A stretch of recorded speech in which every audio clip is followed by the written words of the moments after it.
Good afternoon student, स्वागत है आप सभी का आज के सेशन में। तो बच्चे फाइनली आप लोगों का एक बहुत लंबा इंतजार खत्म हो गया है। ठीक है, डीआरडीओ को लेकर के अभी आप लोगों ने सर का वीडियो देखा होगा।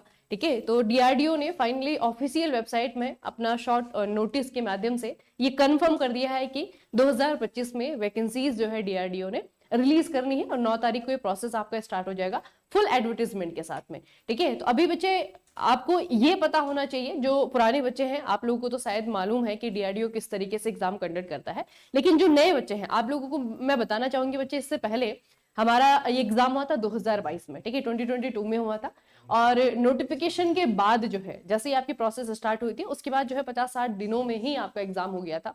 मतलब बहुत जल्दी बच्चे आपका एग्जाम हो जाता है। ठीक है, तो लंबा समय आपको नहीं मिलेगा प्रिपेयर करने के लिए। इसीलिए अगर आप सोच रहे हैं कि पहले फॉर्म भरेंगे उसके बाद में प्रिपेयर करेंगे, ये गलती मत कीजिएगा। आज से ही पढ़ना शुरू कर दीजिए। आज से ही ये देखना शुरू कर दीजिए कि मुझे पढ़ना क्या है, मुझे क्या छोड़ना है, किस चीज को रिवाइज करना है, किस चीज पे फोकस करना है। ठीक है, ये चीज जो है आज से स्टार्ट कर दीजिए। ठीक है, फिर फॉर्म भरते रहिएगा, फॉर्म भरिए, उसके बाद में जो है आप फिर मतलब एग्जाम के लिए आपको बहुत लंबा समय नहीं मिलेगा। ठीक है, तो आज के सेशन में हम आपके ये जो सवाल है, बहुत सारे सवाल हैं नए बच्चों के, तो खास करके बहुत सारी चीजों को लेकर के डाउट रहते हैं एग्जाम को लेकर के। तो आपके जो भी डाउट रहते हैं बच्चे, आप जब डीआरडी को सेशन देख रहे हैं make it easy live classes online platform पे, आपको उन सेशन के नीचे अपने डाउट छोड़ देने हैं। ठीक है, उनका रिप्लाई आपको डेफिनेटली मिलेगा। ठीक है, और बाकी डाउट के उसमें अगर मैं कहूँ तो सबसे पहले आपको प्रोसेस पता होनी चाहिए। सीबीटी 1 होगा जिसमें कि आपका नॉन टेक्निकल है। नॉन टेक्निकल आपका जो है 120 नंबर का है। ठीक है, अगर आप यहाँ पे देखेंगे बच्चे, हालांकि अभी फुल नोटिफिकेशन जारी नहीं हुआ है, हम उसका इंतजार नहीं करेंगे, ये गलती नहीं करेंगे, पिछली बार वाली कोई भी गलती इस बार रिपीट नहीं करने वाले हैं। ठीक है, क्योंकि पिछली बार बच्चे हमारा भी सिलेबस रह गया था, सिलेबस कंप्लीट नहीं हुआ था और डेट आ गई थी, तो वो गलती इस बार नहीं करनी है। इसीलिए जो प्रीवियस सीख है ना, उसको उससे जो प्रीवियस जो गलतियां हमने की है उससे सीख लेते हुए जो है जल्दी से जल्दी जो है हमने ये तैयारी स्टार्ट करनी है। और एग्जाम डेट आते आते तक जो है जितनी भी बच्चे मैक्सिमम प्रैक्टिस या फिर मैक्सिमम तैयारी हमारी तरफ से हो सकती है वो हम आपको करवाएंगे। ठीक है, तो पिछली बार का जो आपका नोटिफिकेशन है उसी से जो है ये जानकारी लेकर के मैं आपको बता रही हूँ कि जो आपको बच्चे यहाँ पे सीबीटी 1 होता है, जो स्क्रीनिंग के लिए होता है, स्क्रीन टाइप्स में अगर आप देखेंगे 120 नंबर का जो है आपके यहाँ पे क्वेश्चन होंगे। पहला जो आपका सीबीटी 1 होता है 90 मिनट आपको मिलेंगे और 120 जो आपके क्वेश्चन है इनमें क्या क्या पूछा जाएगा। तो अगर आप यहाँ पे देखेंगे क्वांटिटेटिव है, एप्टीट्यूड है, जनरल इंटेलिजेंस है, रीजनिंग, आपका जनरल अवेयरनेस है, इंग्लिश लैंग्वेज है और आपका जनरल साइंस है ना। तो बेसिकली आपके 4 मेन पोर्शन है जहां से कि आपका क्वेश्चन आता है। अब यहाँ पे बच्चे आपका क्योंकि कहीं पे भी नोटिफिकेशन में अगर पूरा एडवर्टीजमेंट भी आप देखेंगे तो कहीं पे भी ये डिसाइडेड नहीं है कि किस सेक्शन से कितने नंबर आने हैं। ठीक है, 20 नंबर का आएगा, 30 नंबर का आएगा, ये कहीं पे भी जो है आपका लिखा हुआ नहीं है। तो जो आज हमको एनालिसिस बता रहे हैं, हम आपको एनालिसिस बता रहे हैं, जो पैटर्न आपको बता रहे हैं, जो मार्क्स डिस्ट्रीब्यूशन आपको बताएंगे, वो सब कुछ जो है आपका डिपेंड है हमारी पिछली सीख से। 2022 में हमने प्रिपरेशन की थी बच्चों के साथ, बच्चों को प्रिपेयर करवाया था, बहुत अच्छे रिजल्ट जो है बच्चों ने दिए। लगभग 600 से ज्यादा बच्चे हमारे सीबीटी 1 क्लियर करके सेकंड स्टेज के लिए गए थे। ठीक है, ये वाला जो टेस्ट है आपका स्क्रीन टेस्ट जो है 600 से ज्यादा बच्चों ने हमारे साथ में क्लियर किया था। ठीक है, तो उन्हीं बच्चों से और उसी प्रोसेस से हमने ये सीखा है, वही जो है आपके साथ में हम साझा करने वाले हैं।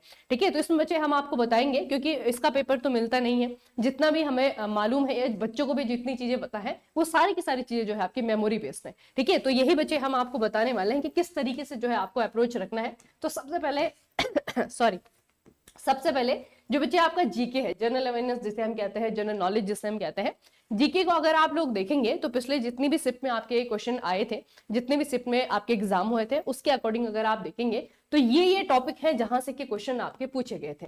ठीक है, सबसे मेन होता है आपका साइंस एंड टेक्नोलॉजी। ठीक है, साइंस एंड टेक्नोलॉजी के क्वेश्चन आपके आते हैं, तो साइंस एंड टेक्नोलॉजी के हर शिफ्ट में जो है आपको यहाँ पे 4 से 5 क्वेश्चन देखने को मिलेंगे। ठीक है, करंट अफेयर्स में अगर आप देखें तो आपको जो है 6 से 7 क्वेश्चन देखने को मिलेंगे। जियोग्राफी में जो है आपका काफी अच्छा वेटेज था, 5 से 6 क्वेश्चन आपको देखने को मिले थे। इकोनॉमिक्स भी जो है आपका पूछा जाता है, 2 से 3 क्वेश्चन आपको डेफिनेटली हर शिफ्ट में देखने को मिलेंगे। मिसलेनियस में बच्चे आपका रैंडम क्वेश्चन पूछ लेता है, जैसे बुक्स एंड ऑथर पूछ लिया, स्पोर्ट्स से क्वेश्चन आ गया। ठीक है, और पॉलिटी जो है आपका यहाँ पे होता है, तो पॉलिटी से जो है आपका 1 या 2 क्वेश्चन आते हैं। ठीक है, तो मैं कहूंगी बच्चे की हिस्ट्री तो आप यहाँ पे छोड़ दें, हिस्ट्री पिछली बार भी जो है हमने नहीं पढ़ाया था बच्चों को। ठीक है, और आता भी नहीं है हिस्ट्री उसमें। ठीक है, तो पॉलिटी है आपका, आपका साइंस एंड टेक्नोलॉजी पढ़ना है और आपका करंट अफेयर है। इसका वेटेज आप लोगों को देखने को मिल रहा होगा, सबसे ज्यादा इसका वेटेज है। ठीक है, ज्योग्राफी हमें देखनी, बेसिक इकोनॉमिक्स के क्वेश्चन आते हैं, मॉनेटरी पॉलिसी से क्वेश्चन आया हुआ था। ठीक है, हर शिफ्ट में जो है मॉनेटरी पॉलिसी से क्वेश्चन आया हुआ था। ठीक है, आरबीआई के काम। तो ये आपकी इकोनॉमिक्स हो गया, और फिर मिसलिनियस में आपका बुक्स एंड ऑथर, जो हम बाकी स्टैटिक जीके हम पढ़ते हैं, वहां से जो है आपका क्वेश्चन आया हुआ था। ठीक है, तो इस तरीके से जो है आपका ये जीके का वेटेज है बच्चे। ठीक है, ये जीके का मार्क्स डिस्ट्रीब्यूशन है, और अगर आप इसका वेटेज देखेंगे तो यहाँ पे जो है आपके 19 से 20 क्वेश्चन, ठीक है, 19 से 20 क्वेश्चन जो है आपके आए हैं जीके या फिर जनरल अवेयरनेस से। ठीक है, 19 से 20 क्वेश्चन बच्चे आपके इसके हैं। अब ये जो आप कहेंगे कि 19 से 20 ऐसे ही रहेगा, ऊपर नीचे जा सकता है, डेफिनेटली बच्चे ऊपर नीचे जा सकता है। हर शिफ्ट में जो है आपका किसी में 19 रहेंगे, किसी में 20 रहेंगे, किसी में 21 रहेंगे, इस तरीके से जो है आपका ये ऊपर नीचे जाएगा। लेकिन जो आपके कोर टॉपिक हैं जिन पे आपको फोकस करना है ना, उसका वेटेज बच्चे इतना ही रहेगा। मतलब आपको ये पता होना चाहिए कि सबसे मैक्सिमम मुझे किस चीज पे फोकस करना है। जैसे कि अगर आपको जीके पढ़ना है तो करंट अफेयर पे आपको अच्छा फोकस करना है। ठीक है, अगर आपको डीआरडीओ की प्रिपरेशन करनी तो साइंस एंड टेक्नोलॉजी जो बेसिक होता है आपका, स्टैटिक होता है साइंस एंड टेक का, जो करंट है वो तो क्वेश्चन आएंगे ही, लेकिन साइंस एंड टेक का जो बेसिक है पोर्शन है, जैसे डीआरडीओ के जो आपके मिसाइल्स कौन कौन से हैं, भारत की जो मिसाइल सिस्टम है कौन कौन से हैं, इसरो के द्वारा कौन कौन से मिशन जो है आपके रिसेंट में आपके लॉन्च किए गए हैं, है ना। तो इस तरीके की स्टैटिक चीजें जो है साइंस एंड टेक्नोलॉजी से आपको पूछी जाती है। आपका जैसे पिनाका मिसाइल सिस्टम के बारे में था कि किस तरीके का आपका मिसाइल सिस्टम है। ठीक है, इस तरीके के क्वेश्चन बच्चे आपके आते हैं। तो ये जो है आपका एक ओवरव्यू है हमारे जीके के पैटर्न का, कि इन चीजों पे आपको फोकस करना है। ठीक है, हमारे साथ में जुड़ करके भी बच्चे आप इसकी प्रिपरेशन कर सकते हैं। ठीक है, आप चाहते हैं तो make it easy live classes हमारा मोबाइल एप्लीकेशन है। ठीक है, make it easy mechanical mobile application है, वहां पे जाएंगे, make it easy live classes website है। ठीक है, दोनों में से कहीं पे भी जाइए, आपको जो है डीआरडीओ का न्यूली जो लॉन्च कोर्स है वो आपको मिल जाएगा। ठीक है, इसकी प्रिपरेशन करिए और जल्दी से जल्दी स्टार्ट करिए। पहले तो डिसाइड करिए जल्दी से जल्दी कि मुझे करना है कि नहीं करना। एलिजिबिलिटी क्राइटेरिया जो बेसिक आपके दी हुई है ना, एजुकेशन क्वालिफिकेशन भी कल आपको बताई थी। उसके अलावा जो है 18 से 28 की जो उम्र है वो आपको दी गई है। ठीक है, तो ये जो बेसिक क्राइटेरिया है, अगर आप ये फुलफिल करते हैं तो आपको ये फॉर्म भरना चाहिए। ऐसी अपॉर्चुनिटी डीआरडीओ जैसी अपॉर्चुनिटी बार बार नहीं आती है। बहुत सारे बच्चे कहते हैं मैकेनिकल इंजीनियर वाले कि हमारा सपना होता है डीआरडीओ में जाना। ठीक है, तो ये बच्चे सपना एक तरीके से डीआरडीओ ने आपको पूरा करने का मौका दिया है। ठीक है, तो फाइट करिए, अच्छे से जो है तैयारी करिए और हमारे साथ में जुड़ करके करिए। डेफिनेटली अगर मैं आपको पिछली बार का रिजल्ट बताऊं बच्चे, तो सीबीटी 1 में ही मैं आपको बता रही हूँ कि 600 से ज्यादा जो है बच्चे हमारे थे जिन्होंने कि क्वालिफाई किया था। ठीक है, उसके बाद में ये वो बच्चे हैं हमारे जो कि सिलेक्टेड हैं। ये आपकी काफी लंबी लिस्ट है, लगभग जो है आपके 60-65 बच्चे हैं जिन्होंने कि हमें फाइनल सिलेक्शन दिलाया था डीआरडीओ में। ठीक है, और ये सारे के सारे नाम बच्चे उन बच्चों के हैं जिनकी वजह से आज हम यहाँ पे कॉन्फिडेंट होकर के ये कोर्स जो है दोबारा लॉन्च कर पा रहे हैं। ठीक है, तो आपको क्या करना है, आपको विश्वास करना है और जल्दी से जल्दी पहले तो डिसीजन लेना है कि भरना है कि नहीं भरना है, तैयारी करनी कि नहीं करनी, और मुझे लगता है कि करना चाहिए आपको। ठीक है, आप डिसीजन ले और उसके बाद में जुड़ जाइए हमारे साथ में। ठीक है, कोर्स आपका अवेलेबल है, चाहे आप मोबाइल एप्लीकेशन पे जाते हैं, चाहे आप वेबसाइट पे जाते हैं। और उसके अलावा कोई भी अगर छोटा या बड़ा डाउट आपके दिमाग में आता है तो जल्दी से जितने बच्चे हैं लाइव हमसे पूछ सकते हैं, या फिर बाद में जो है, जो बाद में रिकॉर्डेड वीडियो देखेंगे आप जो है कमेंट सेक्शन में करके बताइएगा। ठीक है, अच्छा अब यहाँ पे सिर्फ जीके तो नहीं आता है, रीजनिंग भी है, मैथ्स भी है, जनरल साइंस भी है। तो इसका पैटर्न कैसा रहेगा, किस तरीके के क्वेश्चन पूछे जाएंगे, कौन से चैप्टर का ज्यादा वेटेज रहेगा, ये जो है आपके साथ में अतुल सर और अतिंद्र सर डिस्कस करेंगे। तो उनके साथ भी जुड़ी रहिए। ठीक है, चलिए बच्चे।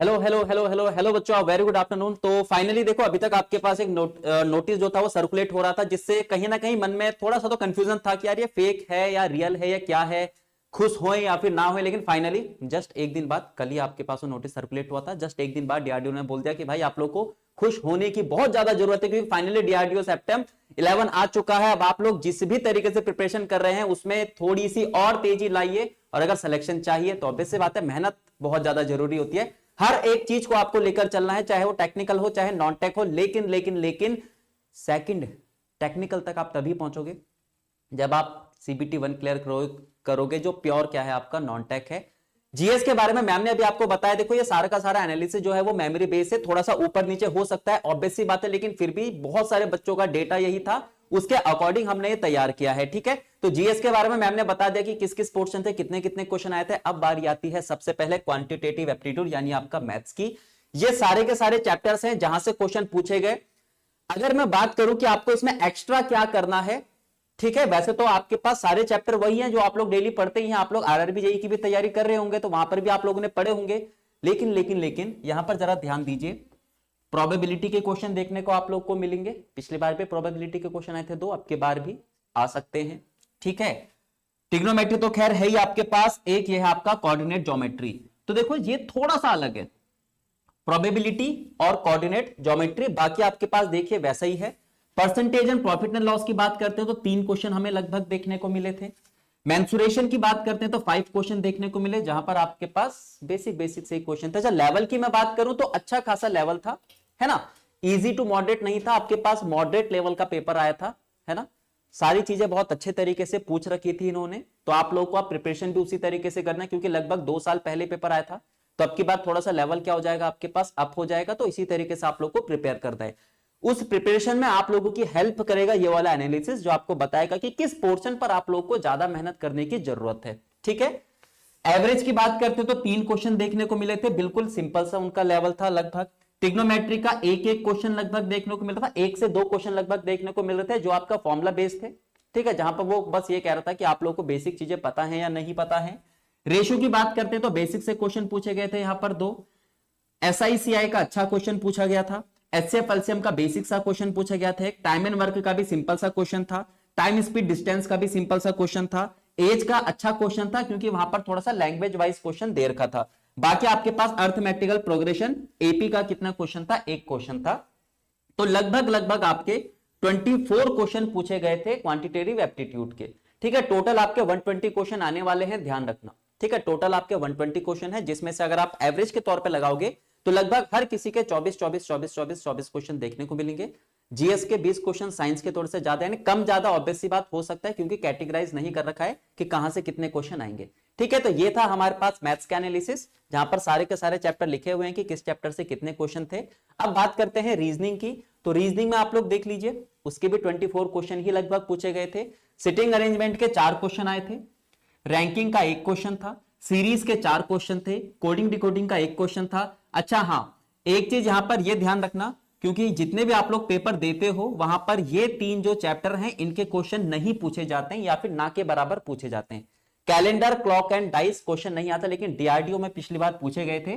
तो कैलेंडर का 1 क्वेश्चन, क्लॉक का 1 क्वेश्चन, डाइस का 1 क्वेश्चन, हर किसी से 1-1 क्वेश्चन बना था। ठीक है, सिलोगिज्म की बात करते हैं तो 2 क्वेश्चन यहां पर देखने को मिले, डायरेक्शन की बात करते हैं तो 2 क्वेश्चन लगभग, वेन डायग्राम के 2 क्वेश्चन, ब्लड रिलेशन का 1 क्वेश्चन, एनालॉजी का 1 क्वेश्चन, वो भी नंबर एनालॉजी वाला, नॉन वर्बल के 2 क्वेश्चन, जैसे आपके पास पेपर कटिंग, पेपर फोल्डिंग होता है वाले क्वेश्चन आपको देखने को मिले, और डिसीजन मेकिंग यानी स्टेटमेंट कंक्लूजन टाइप क्वेश्चन आपको 1 मिला। तो टोटल यहां पर भी आपके 24 क्वेश्चन थे, और वो 24 क्वेश्चन किस किस चैप्टर से कितने कितने बने थे वो पूरा का पूरा डिटेल एनालिसिस आप लोगों के सामने है। तो थोड़ा सा ध्यान में रखकर ये चीजें करिएगा। अभी फिलहाल जो ट्रेंड चल रहा है, जितने जैसे आप एसएससी का अगर पेपर दे रहे हो या फिर आपने आरआरबी जेईई का दिया होगा, तो आप लोगों को ये चैप्टर नहीं दिखे होंगे वहां पे, मतलब सिलेबस में तो हैं लेकिन क्वेश्चन नहीं देखने को मिले। लेकिन डीआरडीओ में कैलेंडर, क्लॉक और डाइस के क्वेश्चन देखने को मिलते हैं। ठीक है, तो क्वांटिटेटिव एप्टीट्यूड मैथ्स के बारे में हम लोगों ने देखा कि भाई किस चैप्टर से लगभग कितने क्वेश्चन थे। ठीक है, ये जस्ट आपके पास एवरेज के तौर पर है, मेमोरी बेस है, तो ऊपर नीचे आपके पास डेटा हल्का फुल्का हो सकता है। रीजनिंग में हम लोगों ने देखा। अच्छा, इंग्लिश की बात करते तो इंग्लिश में भी आपकी इंग्लिश का भी पोर्शन इसमें है। 1 वर्ड सब्स्टिट्यूशन के 3 क्वेश्चन देखने को मिले थे लगभग। इडियम फ्रेजेस के क्वेश्चन देखने को मिलते हैं वहां पर 2 क्वेश्चन। डायरेक्ट इनडायरेक्ट के क्वेश्चन 2 मिले थे। ठीक है, fill in the blanks 3 question. Error finding, error mistake वाला जो होता है वहां पर आपके पास 4 क्वेश्चन। एंटोनिम्स के 4 क्वेश्चन देखने को मिले थे। स्पेलिंग मिस्टेक के 2 क्वेश्चन। ठीक है, वॉइस यानी एक्टिव वॉइस, पैसिव वॉइस, इसके 1 क्वेश्चन। और जो रीडिंग कॉम्प्रिहेंशन होता है यानी कि आपके पास पैसेज दे दिया जाता है, फिर उस पैसेज से रिलेट करते हुए 2 से लेकर 3 क्वेश्चन। तो लगभग 3 क्वेश्चन आपको वहां पर देखने को मिले थे। तो ये सारे के सारे टॉपिक हैं जहां से इंग्लिश से पूछा गया था।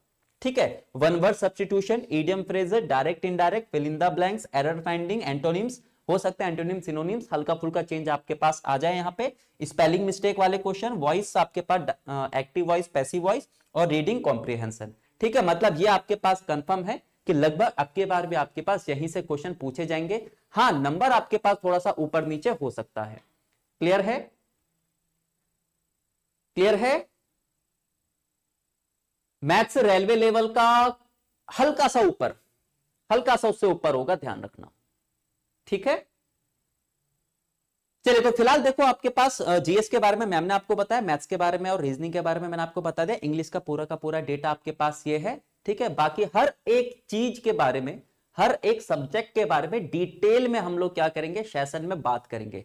अभी फिलहाल सिर्फ और सिर्फ आप लोग क्या कीजिए, एक ओवरव्यू ले लीजिए कि किस चैप्टर से कितने कितने क्वेश्चन बन रहे हैं। बाकी पूरा मैथ्स के बारे में मैं आप लोगों को बताऊंगा कि भाई इतना आप लोगों को टाइम देने की जरूरत है, इस चैप्टर पर टाइम देने की जरूरत है। रीजनिंग के बारे में मैं आप लोगों को बताऊंगा, सेम ऐसे ही बाकी आपके पास प्रीति मैम है, अतेंद्र सर हैं, वो आपको बताएंगे। लेकिन फिलहाल आज सिर्फ और सिर्फ आप लोग एक ओवरव्यू लीजिए ताकि आपको पता तो चले कि खुश तो हम बहुत हो रहे हैं डीआरडीओ के एग्जाम के लिए, लेकिन उसका पैटर्न क्या है ना। एक ओवरव्यू आप लोगों को बनाना पड़ेगा, फिर उसके अकॉर्डिंग आप लोगों को अपनी स्ट्रेटेजी बनानी पड़ेगी। तो मैं अतेंद्र सर को बुलाता हूं, वो आपको बताएंगे कि साइंस में किस किस पोर्शन से कितने कितने क्वेश्चन पूछे गए थे। ठीक है, बाकी देखो जो भी आप लोगों के डाउट हैं वो सारे के सारे सॉल्व किए जाएंगे, कोई भी टेंशन लेने की जरूरत नहीं है। यहां पर आज के सेशन में जितना हो सकेगा उतने डाउट सॉल्व करेंगे। बाकी जब आपके पास लाइव बंद हो जाएगा, यानी खत्म हो जाएगा ये वाला सेशन, उसके बाद आप लोग कमेंट बॉक्स में कमेंट कर लेना, वहां पर भी आप लोगों के डाउट लिए जाएंगे और प्रॉपर उसके लिए सेशन बनाया जाएगा। और उस सेशन में वो सारे के सारे डाउट आपके क्लियर करे जाएंगे, चाहे वो किसी से भी रिलेट करता हुआ डाउट क्यों ना हो। तो जो भी आपका डाउट है, जो भी कंफ्यूजन है, वो कमेंट बॉक्स में जरूर लिखिएगा ताकि वो हम तक पहुंच सके। ठीक है, अब मैं सर को बताता हूं, बुलाता हूं, वो आप लोग को बताएंगे साइंस के बारे में।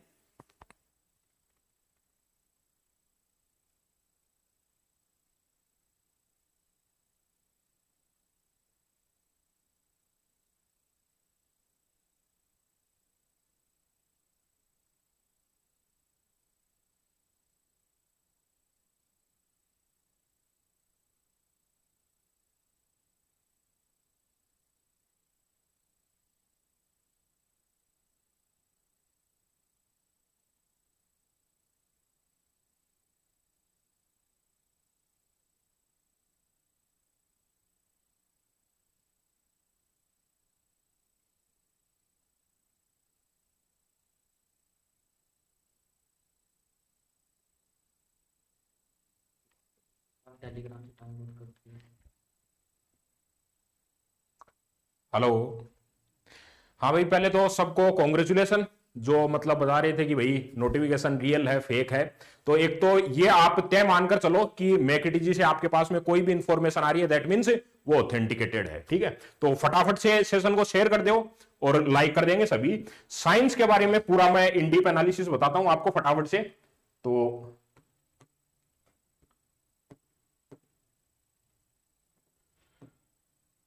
जो अपना साइंस का पार्ट है उसको मैं बोलूंगा कि कंपेरेटिवली सभी सब्जेक्ट में से सबसे बढ़िया वेटेज है वो साइंस का, आपका सबसे हाईएस्ट वेटेज।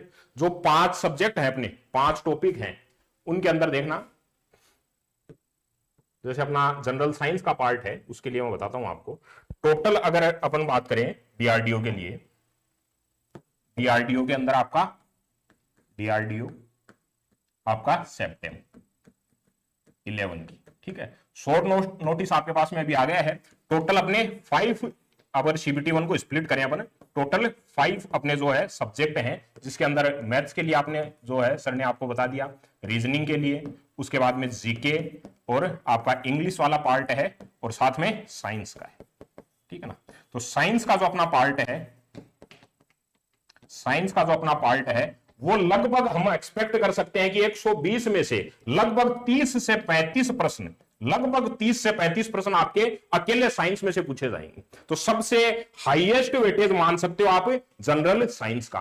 पिछली बार का अगर मेमोरी बेस आपका जो पेपर होता है वो आपको डायरेक्ट जो है वेबसाइट पे अपलोड नहीं किया जाता, केवल और केवल आपके मार्क्स शो किए जाते हैं। तो लगभग मेमोरी बेस से अगर पेपर अपना जो लगभग अपने पास में रहा है उसके हिसाब से देखें तो लगभग 28 प्रश्न आपको, 28 से 30 प्रश्न जो हैं प्रीवियसली जो अपने को मिले हैं, लगभग 2000 अगर अपने बात करें 22 के अंदर जो आपका पेपर हुआ है सेप्टेम्बर 10 का, उसके अंदर आपका जनरल साइंस के अंदर लगभग आपके 28 प्रश्न, लगभग हम मान सकते हैं 28 से 30 की रेंज में, ये रेंज है 30 से 35 की जो रेंज है जनरल साइंस की, वहां से क्वेश्चन पुट किए जाते हैं। अच्छा, जनरल साइंस के अंदर कौन कौन से टॉपिक इंपॉर्टेंट है? जनरल साइंस में फिजिक्स सबसे ज्यादा वेटेज के साथ में पूछा जाएगा। कितने? अकेले 19 क्वेश्चन। मेमोरी बेस्ड पेपर है, हल्का आप स्लाइटली मानो कि वेरिएशन भी कर रहा है, तो लगभग मानकर चल सकते हो 19% अकेले आपके फिजिक्स में से। दैट मीन्स इंजीनियरिंग वाला टॉपिक है वो आपसे रिलेट करेगा और सबसे आपका पावरफुल पॉइंट है, ठीक है ना। 19 केवल अकेले फिजिक्स में से। यूनिट डायमेंशन से 6 क्वेश्चन पुट कर दिए, अकेला यूनिट डायमेंशन से 6 क्वेश्चन पुट कर दिए। लाइट है 4 क्वेश्चन अकेला, मैकेनिक्स से 4 क्वेश्चन पुट कर दिए, इलेक्ट्रोडायनेमिक्स से 3 क्वेश्चन पुट कर दिए, साउंड से 1 है और ग्रेविटी से 1 है। तो लगभग मानकर चलो जो भी आरआरबी के लिए प्रिपेयर कर रहे हैं, मोर और लेस यही लेवल आरआरबी के लिए, यही डीआरडी होगा। लगभग वही सेम वेटेज है, फिजिक्स का वेटेज है जिन टॉपिक पर आरआरबी हाईलाइट करता है, सेम डीआरडीओ के अंदर। केमिस्ट्री के अंदर स्लाइटली केमिस्ट्री और बायोलॉजी है, लगभग कम वेटेज के साथ में पूछी गई है। 4 क्वेश्चन केमिस्ट्री से। कौन कौन से टॉपिक से?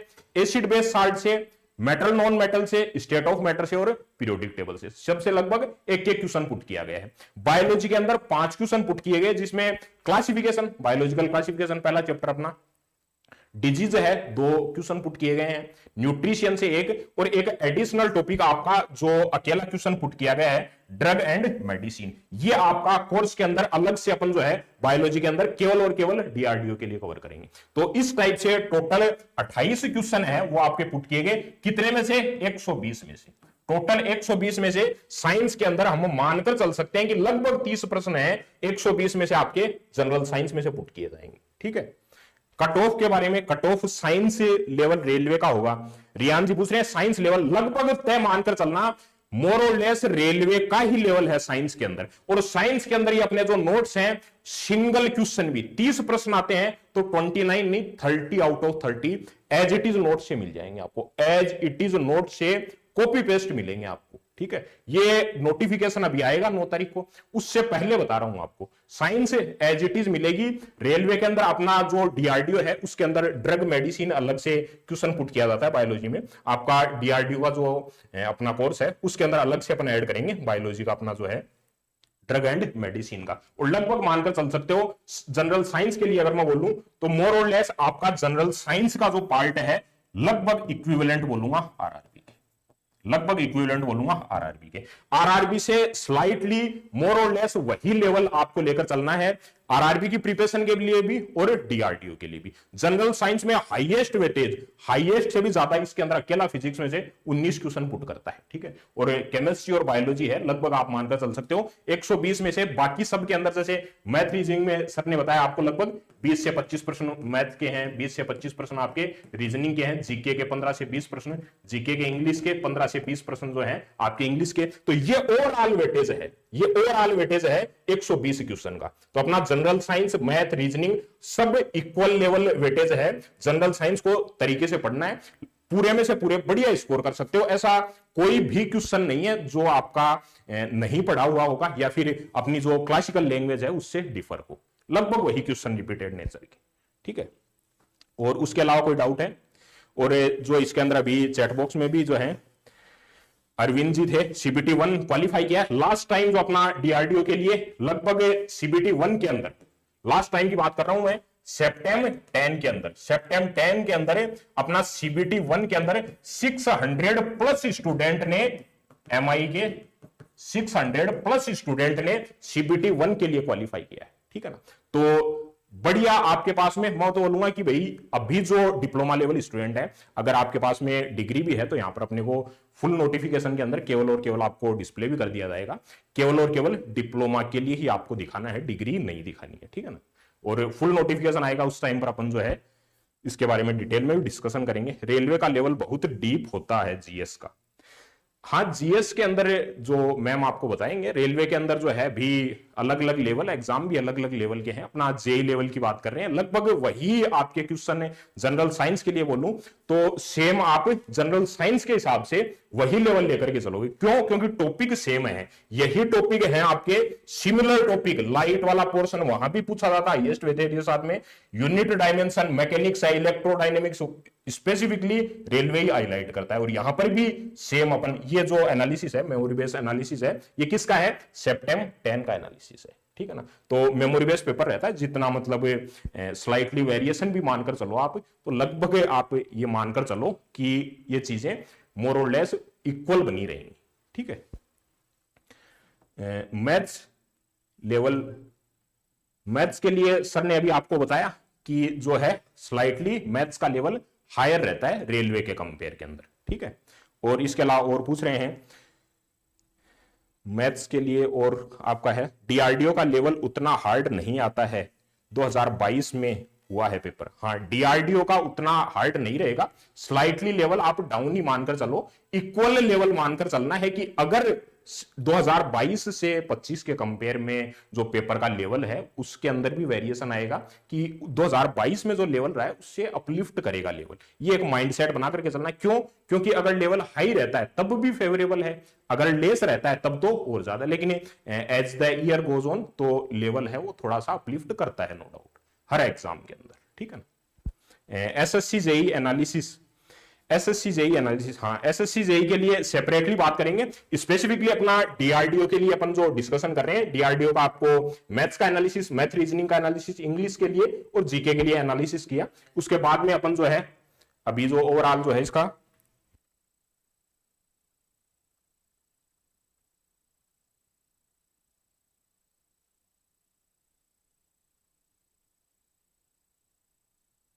एसएससी जेई का जो आपका एनालिसिस है, एसएससी जेई का एनालिसिस है आपको ग्रुप के अंदर, एसएससी जेई का एनालिसिस है जो आप टेलीग्राम ग्रुप के अंदर ऐड हो जाएंगे।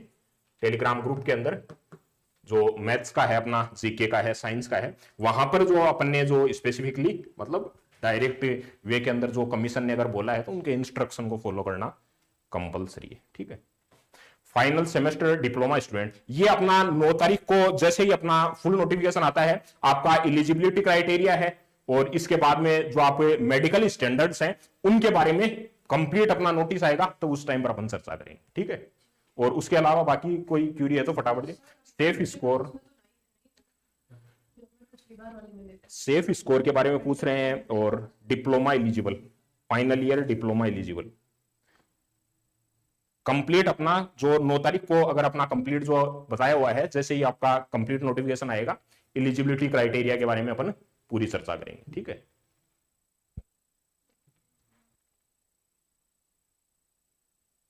इलेक्ट्रोडायनेमिक्स की बात करें तो वही इलेक्ट्रोडायनेमिक्स आपका इलेक्ट्रो अपना जो इलेक्ट्रिकल वाला पार्ट है और मैग्नेटिज्म है। सोलेनोइड वाले क्वेश्चन है, रेलवे में भी पूछा गया और यहां पर भी सेम पार्ट है, इलेक्ट्रिकल का आपका पार्ट है और दूसरा मैग्नेटिज्म है, दोनों वही पार्ट है, सेम पार्ट है जो आपकी 10th क्लास की एनसीईआरटी के अंदर है, ठीक है।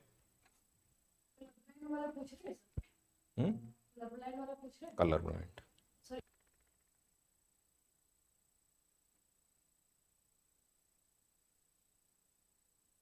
सीबीटी 2 क्वालिफाइंग नहीं है डियर, सीबीटी 1 क्वालिफाइंग है, सीबीटी 1 क्वालिफाइंग है, सीबीटी 2 के लिए आपको मेरिट लिस्ट बनेगी, सिंपल, ठीक है। सीबीटी 1 है वो क्वालिफाइंग नेचर का है, सीबीटी 2 की आपकी जो है मेरिट लिस्ट होगी। कंप्लीट नोटिफिकेशन 9 तारीख को आएगा, कंप्लीट नोटिफिकेशन आपका जो शॉर्ट नोटिस के अंदर लिखा हुआ है। नंबर ऑफ क्वेश्चन का आपको जैसे अभी प्रीवियस का हमने सेप्टेम्बर 10 का आपने देखा तो लगभग इनका कंप्लीट रहता है कि भाई 5 सब्जेक्ट आपको दिए हुए हैं, इंडिविजुअल कितने टॉपिक आपको नंबर ऑफ क्वेश्चन है वो डीआरडीओ पहले से आपको इन्फॉर्म करके नहीं चलता है। लगभग मैंने आपको बताया कि मैथ रीजनिंग 20 से 25 प्रश्न है, रीजनिंग के 20 से 25 प्रश्न है, जीके और इंग्लिश के दोनों के 15 से 20, मतलब जीके का भी 15 से 20 क्वेश्चन वेरिएशन रहेगा इनके अंदर, इंग्लिश में भी 15 से 20 क्वेश्चन और जनरल साइंस लगभग 30 के अराउंड, नियर बाई 30 बोल रहा हूं मैं, 30 प्लस माइनस वेरी करेगी चीजें, लगभग इतने क्वेश्चन जनरल साइंस के, ठीक है। तो ये लगभग आप वेटेज मानकर चलो, फिलहाल इस माइंडसेट के साथ में अपन जो है कंटिन्यू करेंगे, ठीक है। करंट अफेयर कितना आएगा, करंट अफेयर के लिए मैम बताएंगे आपको कट ऑफ के बारे में, कट ऑफ की अलग से स्पेसिफिक चर्चा करेंगे अपन। कट ऑफ का एनालिसिस है, आपका मेडिकल स्टैंडर्ड्स है, नोटिफिकेशन, डिटेल्ड नोटिफिकेशन डिस्कस करेंगे, सारी चीजें वन बाय वन डिस्कशन करेंगे। फिलहाल शॉर्ट नोटिस आपका बेसिक आइडिया ले लेना, आपका माइंड प्रिपेयर कर लेना है, फर्स्ट चीज तो सबसे पहले तो, ठीक है। और मैम आपको जो है इन्फॉर्म करेंगे नेक्स्ट जो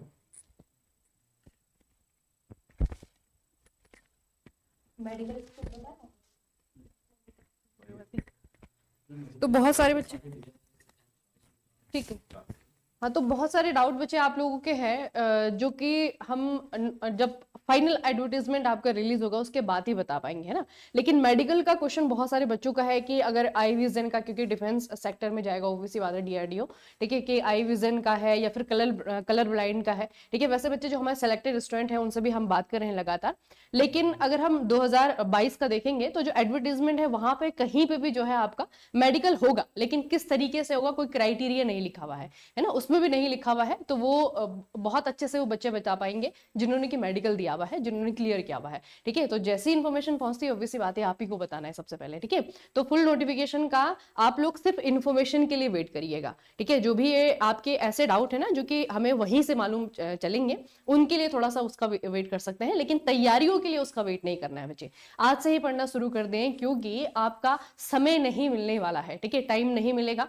पिछली बार बहुत बड़ी मिस्टेक हुई थी हमसे भी और बच्चों से भी, ठीक है, कि हम जो है बहुत अच्छे से उसकी तैयारी कर रहे थे और एक दिन अचानक से जो है आपका नोटिफिकेशन आता है कि आपका एग्जाम है, ठीक है। तो कैसे जैसे हमें ही पता है कि कैसे जो है हमने सिलेबस कंप्लीट किया है 10-15 दिनों के अंदर, और फिर जो है आपका एग्जाम हो गया है बहुत जल्दी। तो वो वाली गलती इस बार नहीं करेंगे, ठीक है। बहुत अच्छे से जो है हम कम दिनों में ही अपने जो हमारा सिलेबस है, हमारे जो टॉपिक्स हैं, उनको कंसाइज वे में जो है आप कंप्लीट करेंगे, ठीक है। और उसके बाद में जो है आपका फिर प्रैक्टिस करवाएंगे। तो मैक्सिमम टाइम जो है आपके साथ में हम प्रैक्टिस करेंगे, जिसकी वजह से जो है आप बहुत अच्छा स्कोर कर सकते हैं इसमें, ठीक है। तो बाकी जो आपके सवाल हैं जो कि फुल नोटिफिकेशन के आने के बाद में ही क्लियर होंगे, उनको उसी के लिए बचा देते हैं। लेकिन बाकी जो चीजें हैं बच्चे अपनी तरफ से जितना भी आप जल्दी तैयारी कर सकते हैं उतना जल्दी आपको तैयार रहना है, ठीक है। चलिए फिर आज के सेशन को हम यहीं पे समाप्त करते हैं, और एक बार जरूर से make it easy mechanical mobile application पे जाएंगे और make it easy live classes हमारी वेबसाइट है, वहां पे जाएंगे, ठीक है।